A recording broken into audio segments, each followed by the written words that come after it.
여러분, 믿을 수 없는 일이 벌어졌습니다. 혹독한 전쟁과 기록적인 영하 30도의 혹한이 몰아친 우크라이나 최전방. 모든 것이 얼어붙고 생명마저 위태로워진 그곳에서 단 한 무리의 병사들만이 기적처럼 살아남았습니다. 구조대조차 의아해하며 어떻게 이런 상황에서 버틸 수 있었던 거지? 라고 묻는 가운데 그들의 생명을 지켜낸 것은 바로 한국의 이것 때문이라고 합니다. 대체 이곳에서는 무슨 일이 벌어진 걸까요? 전 세계를 감동시킨 이 놀라운 생존 이야기를 지금부터 낱낱이 파헤쳐 보겠습니다. 저는 우크라이나 동부의 작은 마을에서 태어나 자랐습니다. 전쟁이 시작되기 전까지는 이 마을이 이렇게 고요하고 평화로울 줄 알았죠. 하지만 모든 것이 한순간에 바뀌었어요. 마을 사람들은 떠나고 남은 건 폐허와 절망뿐이었습니다. 저는 고향을 지키기 위해 군에 자원했고 이제 최전방 초소에서 외국인 지원군 동료들과 함께 보초를 서고 있어요. 22살의 나이에 제가 할 수 있는 일이라곤 이것뿐이었습니다. 때로는 공포에 떨기도 하지만 고향을 떠나지 않은 사람들을 생각하면 다시 용기가 솟아나죠. 오늘로 보급이 끊긴 지 일주일째입니다. 식량은 바닥을 드러내고 통신은 간헐적으로 끊겨요. 안드레이는 무전기를 귀에 바짝 대고 본부와 연락을 시도하지만 들리는 건 잡음뿐입니다. 마크는 미국에서 온 의용군인데 창백한 얼굴로 마지막 남은 크래커 조각을 꺼내 우리에게 나눠주죠. 그의 손가락이 미세하게 떨리는 것을 볼 수 있었어요. 이곳에 오기 전에는 의대생이었다고 했던 그가 이제는 우리의 생존을 책임지는 의무병이 되었습니다. 조만간 보급이 오겠지. 저는 애써 미소를 지어보지만 제 목소리가 떨리는 걸 숨길 수 없었어요. 페트로는 대답 대신 창밖만 바라봅니다. 눈이 내리기 시작했죠. 하얀 눈이 점점 더 쌓이면서 우리는 더욱 고립되고 있다는 느낌이 들었어요. 밤이 되자 기온이 급격히 떨어졌습니다. 난로의 불씨마저 꺼져가고 있었죠. 우리 모두 담요 하나씩을 몸에 둘러쓰고 모여 앉았어요. 서로의 체온으로 버티는 것밖에 방법이 없었습니다. 이반은 계속해서 기침을 했고 그의 얼굴은 점점 더 창백해져 갔어요. 그는 어제부터 열이 나기 시작했지만 약도 없었습니다. 우리 언제까지 이렇게 버텨야 하지? 토마스가 작은 목소리로 물었어요. 아무도 대답하지 않았습니다. 그저 깊은 침묵만이 초소 안을 가득 채웠죠. 창문을 두드리는 눈보라 소리와 멀리서 들려오는 포성만이 우리가 아직 전쟁 중이라는 것을 상기시켜 주었어요. 저는 눈을 감고 고향의 따뜻한 부엌을 떠올렸습니다. 어머니가 끓여주시던 수프 냄새가 코끝에 스치는 듯했죠. 하지만 현실은 냉혹했어요. 우리는 여기 차가운 초소 안에 갇혀 있었고 살아남기 위해 버텨야만 했습니다. 밖에서는 바람이 울부짖고 안에서는 이반의 기침 소리가 점점 더 심해졌어요. 저는 그를 걱정스럽게 바라보며 그의 이마에 손을 얹어보았죠. 불길처럼 뜨거웠습니다. 마크가 마지막 남은 해열제를 꺼내 이반에게 먹였어요. 버텨야 해, 이반. 우리 모두 함께 여기서 나갈 거야. 저는 그의 손을 꼭 잡았습니다. 그의 차가운 손가락이 저의 손 안에서 미세하게 떨렸죠. 다음 날 아침 갑작스럽게 시작된 폭격으로 우리 모두 잠에서 깼습니다. 천장에서 먼지가 떨어지고 창문이 진동했어요. 안드레이는 재빨리 무전기를 잡았지만 여전히 응답은 없었습니다. 밖을 내다보니 도로는 폭격으로 완전히 끊겨 있었죠. 우리의 고립은 이제 현실이 되었어요. 통신도 끊겼어. 안드레이가 무거운 한숨과 함께 말했습니다. 그의 눈에는 좌절감이 가득했어요. 우리 모두 서로를 바라보았죠. 아무도 말하지 않았지만 모두가 같은 생각을 하고 있다는 것을 알 수 있었습니다. 이제 우리는 완전히 혼자였어요. 이반의 상태는 더욱 악화되었습니다. 그의 입술은 파랗게 변했고 온몸은 땀으로 젖어 있었어요. 마크는 최선을 다했지만 의약품이 없는 상황에서 할 수 있는 일은 거의 없었죠. 저체온증이 시작됐어. 체온을 올려야 해. 마크의 목소리에는 긴박함이 묻어났습니다. 우리는 남은 옷가지들을 모두 이반의 몸 위에 덮어주었어요. 하지만 난로의 불이 꺼진 지 오래였고 초소 안의 온도는 계속해서 떨어지고 있었습니다. 창문 틈으로 들어오는 찬 바람이 우리의 얼어붙은 손가락을 더욱 아프게 했어요. 페트로는 빗물을 받아둔 통을 꺼내왔습니다. 최소한 물은 있어. 그가 작은 위안을 주려 애쓰며 말했어요. 하지만 그의 목소리에서도 불안함이 느껴졌죠. 우리는 조용히 물을 나눠 마셨습니다. 차갑고 맑은 물이 목을 타고 내려갔지만 굶주린 배를 채우기엔 역부족이었어요. 이러다 정말 다 죽는 거 아니야? 토마스가 갑자기 중얼거렸습니다. 그 순간 초소 안에 무거운 침묵이 내려앉았어요. 아무도 그의 말에 반박하지 않았죠. 우리 모두 그 가능성을 인정하고 있었습니다. 제 심장이 빠르게 뛰기 시작했어요. 죽음이라는 현실이 이제 눈앞에 있었습니다. 저는 창밖을 바라보았어요. 끝없이 내리는 눈은 세상을 하얗게 덮고 있었죠. 마치 우리의 존재를 지워버리려는 듯 했습니다. 고립된 이 작은 초소 안에서 우리의 희망은 점점 작아지고 있었어요. 제 머릿속에는 가족들의 얼굴이 스쳐 지나갔습니다. 다시 그들을 볼 수 있을까요? 차가운 공기가 제 폐를 채우며 숨쉬기조차 힘들게 만들었어요. 밤이 깊어갈수록 입안의 상태는 더욱 악화되었습니다. 그의 호흡은 점점 약해졌고 우리는 번갈아가며 그의 곁을 지켰어요. 마크는 그의 맥박을 확인하며 걱정스러운 눈빛을 숨기지 못했습니다. 버텨, 이반. 포기하면 안 돼. 저는 그의 차가운 손을 잡으며 속삭였어요. 셋째 날 아침, 우리는 마지막으로 남은 보급품 상자를 열어보기로 결정했습니다. 사실 그동안 이 상자를 열지 않았던 이유는 실망할까 두려웠기 때문이었어요. 하지만 이제는 선택의 여지가 없었죠. 입안의 상태는 계속 악화되고 있었고 우리 모두 굶주림에 지쳐가고 있었습니다. 안드레이는 손에 힘이 없어 상자를 여는데도 애를 먹었어요. 그의 마른 손가락이 상자의 테이프를 떼어내는 모습이 안타까울 정도였습니다. 안드레이가 조심스럽게 상자의 뚜껑을 열었어요. 그리고 그 안에서 나온 것은 예상치 못한 물건이었습니다. 신라면 박스 12개짜리였죠. 우리는 모두 멍하니 그것을 바라보았어요. 한국에서 온 라면이 어떻게 우크라이나 최전선까지 오게 되었는지 아무도 알 수 없었습니다. 전쟁의 혼란 속에서 뒤섞인 보급품일까요? 아니면 누군가의 특별한 선물일까요? 그 이유는 알 수 없었지만 그 순간 그것은 우리에게 기적처럼 느껴졌어요. 이걸 어떻게 해? 페트로가 허탈한 웃음을 지으며 물었어요. 그는 라면 한 봉지를 집어들고 이리저리 살펴보았습니다. 포장지에는 알 수 없는 한글이 적혀 있었고 빨간 고추 그림이 그려져 있었죠. 라면 봉지를 만지작거리는 페트로의 손이 미세하게 떨렸습니다.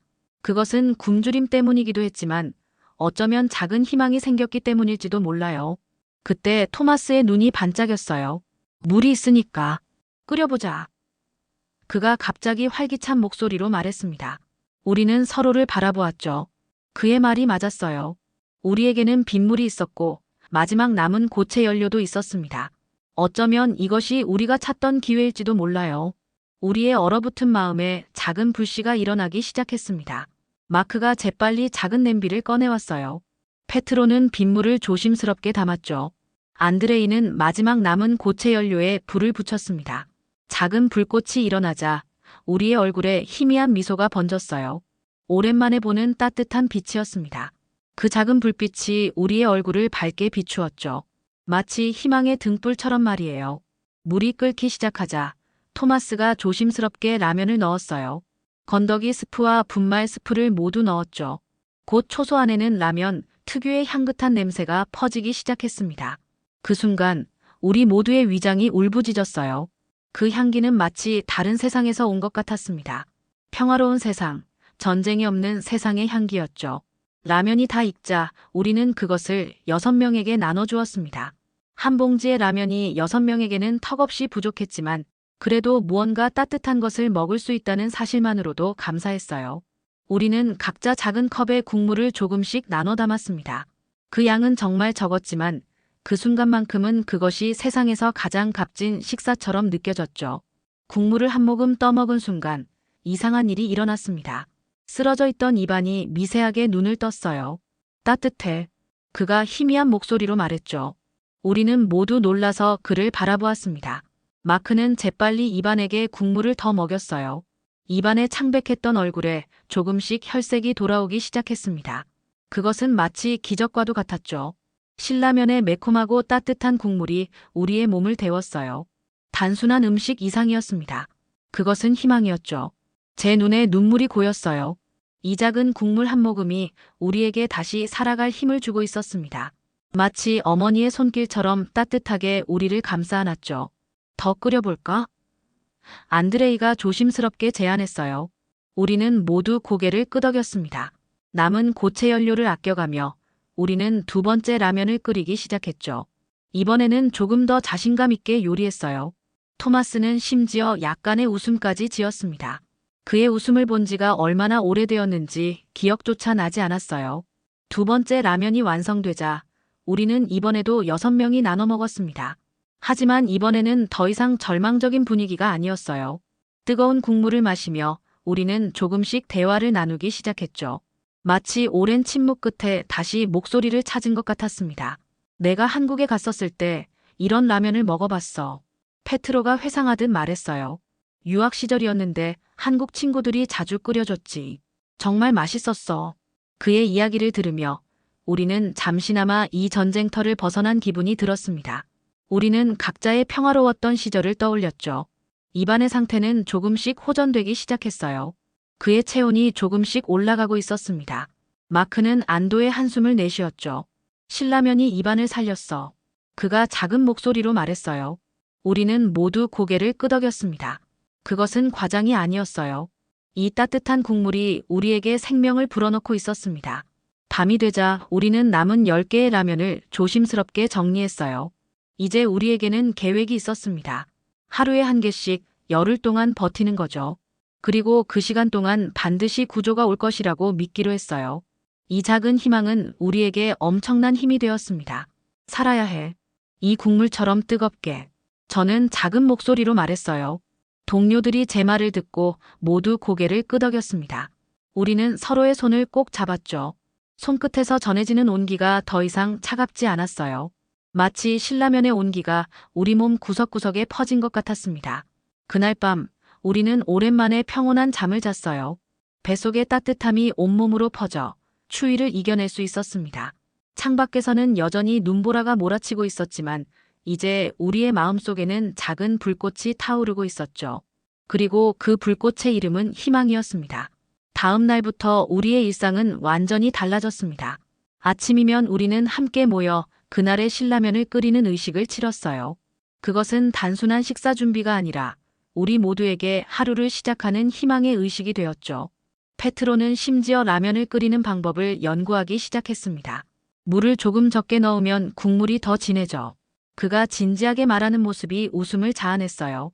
입안의 상태는 하루가 다르게 좋아졌습니다. 그의 눈에 다시 생기가 돌아왔고 이제는 혼자서 앉을 수도 있게 되었어요. 마크는 놀라움을 감추지 못했죠. 이건 정말 의학적으로 설명하기 어려운 회복이야. 그가 고개를 저으며 말했습니다. 하지만 우리는 알고 있었어요. 그것은 단순한 음식의 효과가 아니라 희망이 가져온 기적이었습니다. 우리는 매일 조금씩 체력을 회복해 갔어요. 더 이상 무기력하게 누워있지 않고 초소안을 정리하고 필요한 일들을 하기 시작했습니다. 안드레이는 계속해서 무전기 수리를 시도했고 토마스는 남은 연료를 효율적으로 사용할 방법을 찾았죠. 저는 눈을 모아 물을 만드는 일을 담당했어요. 우리 각자가 자신의 역할을 찾아가며 초소는 조금씩 활기를 되찾아갔습니다. 내가 한국에 가면 꼭 신라면 공장을 방문해 볼 거야. 페트로가 진지하게 말했어요. 우리는 모두 웃음을 터뜨렸지만 그의 말에 깊이 공감했습니다.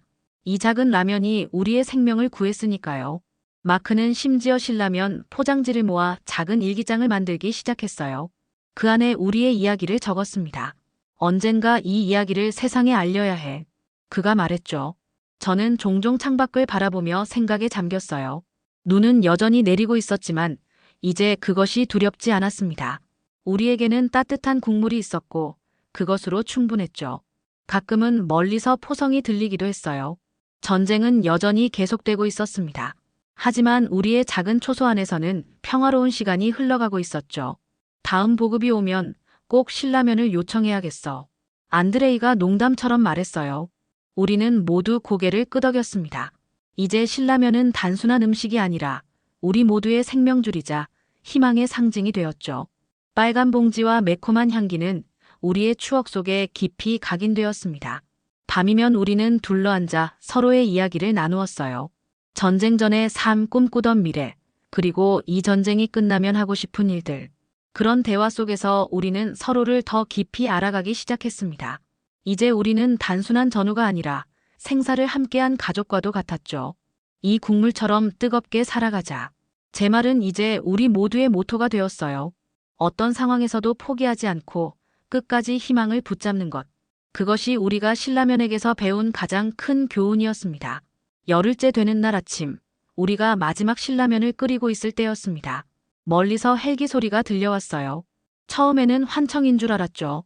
하지만 소리는 점점 커졌고 우리는 모두 귀를 기울였습니다.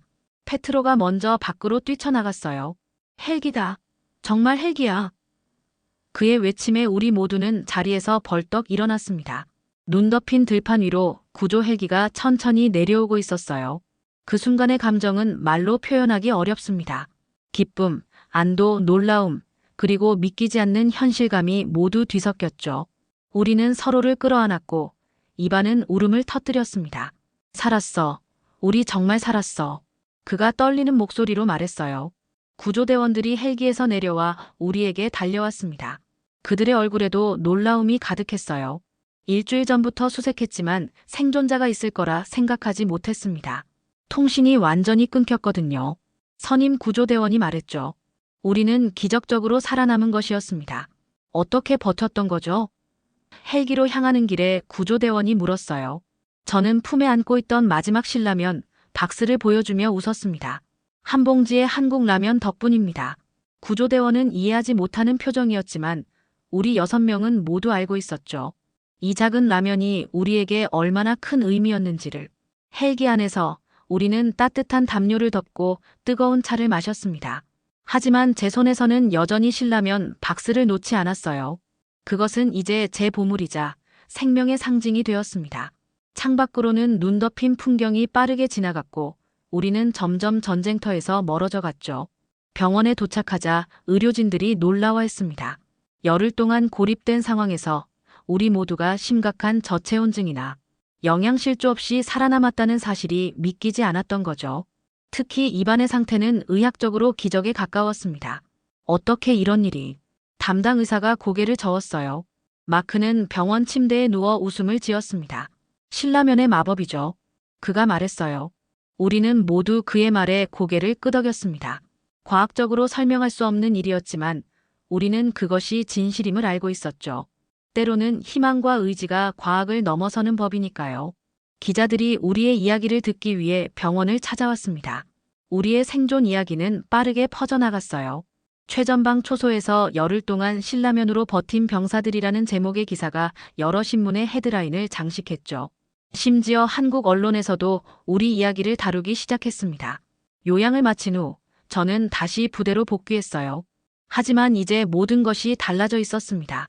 신라면은 부대 내에서 가장 인기 있는 보급품이 되었고 많은 병사들이 그것을 생명의 라면이라고 불렀죠. 우리의 이야기는 전선을 따라 전설처럼 퍼져나갔습니다. 전쟁이 끝나고 1년이 지났습니다. 우리 마을은 조금씩 재건되기 시작했어요. 무너진 건물들이 다시 세워지고 사람들이 하나둘 돌아오기 시작했습니다. 봄이 오자 마을 곳곳에 꽃이 피어났고 아이들의 웃음소리가 다시 들리기 시작했죠. 전쟁의 상처는 여전히 남아 있었지만 사람들의 얼굴에서 희망을 볼 수 있었어요. 저는 제대 후 고향으로 돌아와 재건 작업에 참여했습니다. 페트로와 안드레이도 같은 마을에 정착했고 우리는 자주 만나 그때의 이야기를 나누었어요. 이반은 다른 도시로 이사했지만 가끔 소식을 전해왔습니다. 그는 완전히 회복되어 새 삶을 시작했다고 했죠. 마크와 토마스는 각자의 나라로 돌아갔지만 우리는 여전히 연락을 유지하고 있었어요. 우리의 유대감은 전쟁이 끝났다고 해서 사라지지 않았습니다. 어느 날 페트로가 흥분한 목소리로 저에게 전화했어요. 마을 광장에 꼭 와봐야 해. 그가 말했습니다. 호기심에 이끌려 광장으로 향했죠. 그리고 그곳에서 저는 놀라운 광경을 목격했습니다. 마을 광장 한복판에 작은 가게가 세워지고 있었어요. 아직 완성되지 않은 간판에는 이렇게 적혀 있었습니다. 신라면 하우스. 이게 뭐야? 저는 놀라서 페트로에게 물었어요. 그는 자랑스럽게 웃었습니다. 우리 이야기가 한국까지 알려졌어. 그리고 신라면 회사에서 우리 마을에 이 가게를 열기로 했대. 한국 음식을 소개하는 작은 식당이 될 거야. 페트로의 설명에 저는 말을 잇지 못했어요. 그것은 예상치 못한 선물이었습니다. 가게 공사를 감독하는 한국인 매니저가 우리에게 다가왔어요. 여러분의 이야기에 많은 한국 사람들이 감동받았습니다. 이 작은 가게가 우크라이나와 한국의 우정을 상징하길 바랍니다. 그가 정중하게 말했죠. 저는 그에게 진심으로 감사의 인사를 전했습니다. 개업식 날 마을 사람들이 모두 모였어요. 심지어 먼 도시에서 이반도 찾아왔고 마크와 토마스도 특별히 이 자리를 위해 비행기를 타고 왔습니다. 우리 6명이 다시 한자리에 모이자 그때의 기억이 생생하게 떠올랐어요. 우리는 서로를 꼭 껴안았습니다. 말로 표현할 수 없는 감정이 우리 사이를 흘렀죠. 신라면 하우스 개업식은 작은 마을 축제가 되었어요.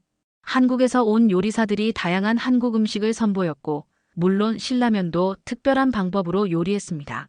마을 사람들은 호기심 가득한 눈으로 처음 보는 음식들을 맛보았죠. 아이들은 젓가락 사용법을 배우며 즐거워했고 어른들은 한국 전통주를 조심스럽게 맛보았어요. 그날 밤 우리 6명은 가게 뒤편에 마련된 특별 테이블에 앉았습니다. 테이블 위에는 6그릇의 신라면이 김이 모락모락 피어오르며 놓여 있었어요. 우리는 잠시 말없이 그 모습을 바라보았습니다. 그 작은 라면 한 봉지가 우리의 인생을 완전히 바꿔놓았다는 사실이 새삼 놀라웠죠. 건배합시다. 페트로가 라면 그릇을 들어올리며 말했어요. 우리는 모두 그릇을 들고 부딪혔습니다. 그 순간 초소 안에서 처음 신라면을 맛보던 그때의 기억이 생생하게 떠올랐어요. 그때는 생존을 위한 마지막 수단이었지만 이제는 우리의 새로운 시작을 축하하는 음식이 되었습니다. 식사를 마친 후 저는 잠시 밖으로 나왔어요. 밤하늘에는 별이 가득했고 평화로운 마을의 모습이 눈앞에 펼쳐져 있었습니다. 주머니에서 신라면 한 봉지를 꺼내 들었죠. 제가 항상 가지고 다니는 부적과도 같은 것이었어요. 그 빨간 봉지를 바라보며 저는 깊은 감사함을 느꼈습니다. 이 작은 국물이 우리를 살렸어. 그리고 앞으로도. 저는 조용히 중얼거렸어요. 멀리서 한국 국기가 바람에 나부끼는 모습이 보였습니다. 신라면 하우스 지붕 위에 우크라이나 국기와 함께 걸려 있었죠. 두 나라의 국기가 나란히 펄럭이는 모습이 어찌나 아름답던지요. 마크가 뒤에서 다가와 제 어깨를 토닥였어요. 생각해봐. 우리가 그때 그 상자를 열지 않았다면 어땠을까? 그가 웃으며 말했습니다. 저는 고개를 저었어요. 상상도 하기 싫어. 하지만 우린 열었고 그게 우리의 운명을 바꿨지. 우리는 잠시 말없이 밤하늘을 바라보았습니다. 내가 한국에 가기로 했어. 페트로가 갑자기 말했어요. 신라면 회사에서 초청했거든. 우리 이야기를 더 많은 사람들에게 들려주고 싶대. 그의 눈에는 설렘이 가득했습니다. 토마스도 고개를 끄덕였어요. 나도 갈 거야. 사실 한국어 공부도 시작했어. 그가 쑥스럽게 말했죠. 이반은 조용히 미소 지었어요. 나는 여기 남아 이 가게를 도울 거야. 몸은 완전히 회복됐고 이제는 뭔가 의미 있는 일을 하고 싶어. 그가 말했습니다. 안드레이는 이반의 어깨를 감싸 안았어요. 나도 함께 할게. 우리 이야기가 계속 이어지게 말이야. 저는 그들의 이야기를 들으며 가슴이 따뜻해졌습니다. 우리 각자가 다른 길을 가게 되더라도 우리를 연결해주는 그 붉은 실은 결코 끊어지지 않을 거라는 확신이 들었어요. 신라면은 이제 단순한 음식이 아니라 우리의 유대를 상징하는 것이 되었습니다. 다음 날 아침 신라면 하우스는 마을 사람들로 북적였어요. 아이들은 신기한 젓가락 사용법을 배우고 노인들은 매운 국물에 놀라면서도 기꺼이 도전하는 모습이었죠. 한 할머니는 신라면을 드시고는 이거 우리 보르시치처럼 영혼을 따뜻하게 해주는구나 라고 말씀하셨어요. 그 말에 우리 모두 웃음을 터뜨렸습니다. 가게 한쪽에는 우리의 이야기를 담은 작은 전시 공간이 마련되었어요. 초소에서 찍은 사진들과 함께 우리가 사용했던 마지막 신라면 포장지가 액자에 담겨 있었습니다. 그 아래에는 이렇게 적혀 있었죠. 작은 온기 하나가 세상을 바꾼다. 저는 그 문구를 읽으며 깊이 공감했습니다. 정말로 작은 온기 하나가 우리의 세상을 바꾼 거였어요. 한 봉지의 라면, 한 그릇의 따뜻한 국물, 그리고 그것이 불러일으킨 희망. 이것이 전쟁의 한복판에서 우리에게 생명을 불어넣었고 이제는 새로운 우정과 이해의 다리를 놓고 있었습니다. 마을의 재건이 계속되는 가운데 신라면 하우스는 희망의 상징이 되었어요. 작은 라면 한 봉지가 가져온 큰 변화를 보며 저는 삶의 모든 순간에 감사하게 되었습니다. 앞으로 어떤 어려움이 닥쳐와도 이 국물처럼 뜨겁게 살아갈 것을 다짐했어요. 오늘 사연은 여기까지입니다. 구독, 좋아요, 댓글, 알림 설정은 더 좋은 영상 제작에 큰 힘이 됩니다. 감사합니다.